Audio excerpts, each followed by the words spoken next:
China sedang membangun kembali sistem perdagangan global. Perdagangan adalah sumber ketahanan. Presiden Prancis Emmanuel Macron datang ke China dan mendapatkan bisnis pesanan 140 miliar. Ataupun Presiden Brasil Lula da Silva mengunjungi China dan memperoleh bisnis sebesar 70 miliar. Belum termasuk bisnis lainnya. Sampai ada netizen dunia mengatakan para pemimpin dunia datang ke China untuk meminta duit. China seharusnya tidak boleh memberikan sedekah seperti ini, karena persahabatan yang dibeli dengan uang tidak dapat bertahan lama. Sebenarnya, ini hanya pandangan dangkal netizen yang kurang memahami strategi negeri panda.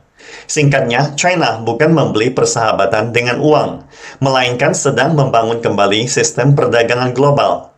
Artinya, ketika membeli pesawat Airbus Prancis, maka tidak akan membeli atau mengurangi pembelian Boeing Amerika Serikat. Atau jika membeli kedelai dan biji besi Brasil, maka pasti akan mengurangi pembelian produk serupa dari Amerika Serikat dan Australia. Oleh karena itu, daripada bilang kasih uang ke Prancis atau Brasil, lebih tepatnya adalah mengatur ulang struktur perdagangan global. 5 jenis produk teratas yang diimpor China selain chip semikonduktor, 4 sisanya adalah komoditas minyak mentah, gas alam, biji besi, dan kedelai. Meskipun kualitas biji besi Brasil tidak sebaik Australia, namun berdasarkan pertimbangan hubungan internasional, membeli lebih banyak biji besi atau kedelai dari Brasil akan memperkuat hubungan negara yang lebih bersahabat.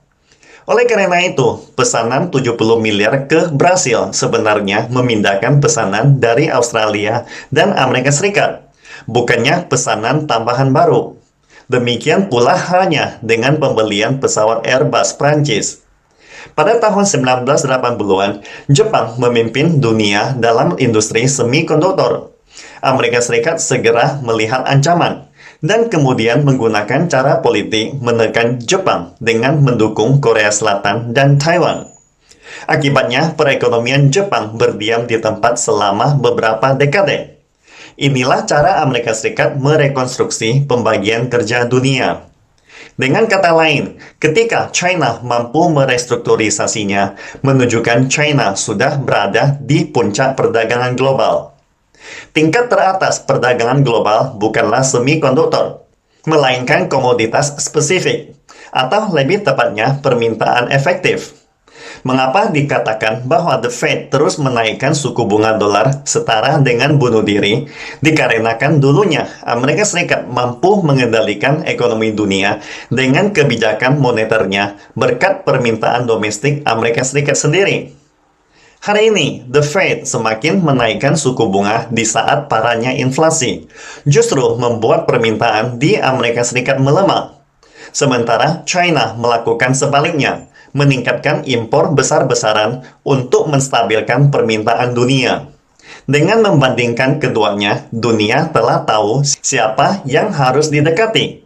Pepatah tua Tiongkok mengatakan, 顾客是衣食父母. Artinya, pelanggan yang menafkahi segala bisnis dan kehidupan kita. Maka harus dilayani dengan baik. Kalau tidak, berarti tidak berbakti terhadap orang tua.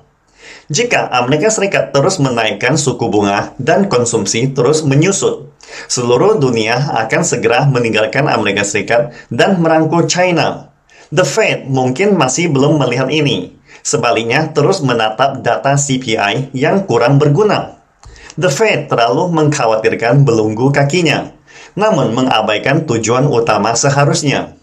Sangat disayangkan, tidak ada politikus hebat seperti Henry Kissinger di Amerika Serikat sekarang ini.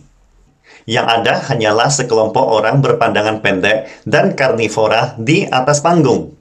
Jika rakyat Amerika terus membiarkan orang-orang ini membuat kerusuhan seperti itu, maka fondasi Amerika Serikat yang telah dibangun selama lebih dari 200 tahun akan hancur dalam waktu singkat. Konsumsi Amerika Serikat terus menyusut, dan ekonomi negara-negara lain di dunia juga ikut menyusut. Oleh karena itu, untuk menyeimbangkannya, mereka harus pergi ke China untuk mencari pesanan. Akan tetapi, membeli barang-barang China dan menjual bahan materi ke China juga membutuhkan RMB. Jika dolar Amerika Serikat tidak digunakan untuk penyelesaian perdagangan ini, berarti dolar akan dibuang, yang akhirnya menyebabkan membanjirnya dolar di pasaran. Jadi, bagaimana CPI Amerika Serikat bisa turun? Karena tidak bisa turun, maka The Fed hanya bisa terus menaikkan suku bunga, sehingga negara-negara di dunia semakin menjauhi paman Sam dan terus membuang dolar. Ini adalah lingkaran setan. Jika The Fed tidak berhenti menaikkan suku bunga, maka lingkaran setan ini tidak akan berhenti. Jadi, dalam arti tertentu, kenaikan suku bunga The Fed tampaknya memiliki efek jangka pendek. Namun, sebenarnya justru menciptakan inflasi yang lebih besar. Orang Amerika sudah terlalu lama terperangkap dalam lingkaran setan semacam ini, yang memperoleh segalanya dengan sangat mudah lewat dolarnya. Tunggu sampai China menyelesaikan restrukturisasi sistem perdagangan global. Amerika Serikat tidak akan memiliki kesempatan apapun nantinya. Contoh paling sederhana, China yang terbiasa membeli kedelai Brasil dan membayar dalam RMB. Bagaimana Amerika Serikat dapat merebut bisnis ini di masa depan? Mungkinkah kedelai yang dijual Amerika Serikat ke China juga dilunasi dalam RMB? Jika Amerika Serikat tidak bersedia menerima RMB, maka China akan mengurangi impornya, sehingga perdagangan China Amerika Serikat akan terus menyusut. Beranikah Amerika Serikat memaksa atau menyerang China untuk membeli produknya? Sebaliknya, jumlah ekspor China ke Amerika Serikat dari tahun ke tahun terus meningkat. Pada tahun 2018, saat Amerika Serikat meluncurkan perang dagang secara sepihak, justru sebaliknya mengakibatkan ekspor China ke Amerika Serikat mencapai titik baru tertinggi. Sekilas, dunia bisa melihat jelas siapa yang tidak bisa hidup tanpa siapa. Ini baru langkah awal, karena yang paling menakutkan adalah industri high-end semikonduktor juga sedang diatur ulang. Selama bertahun-tahun, China terus mencapai kemajuan besar industri semikonduktor dan mobil energi baru. Semikonduktor, mobil, dan industri high-end lainnya yang dulunya didominasi Jepang, Jerman, Korea Selatan, maupun Taiwan. Namun, seiring terobosan peningkatan industri China akan mengakibatkan semakin berkurangnya ekspor mereka ke dunia. Produk China yang berkualitas dan hemat biaya akan bersaing langsung dengan mereka. Ini akan menjadi pukulan telak bagi industri manufaktur unggulan Jerman, Jepang, ataupun Korea Selatan. Itulah mengapa negara sekutu Amerika Serikat ini bersatu dan bersekongkol melawan China.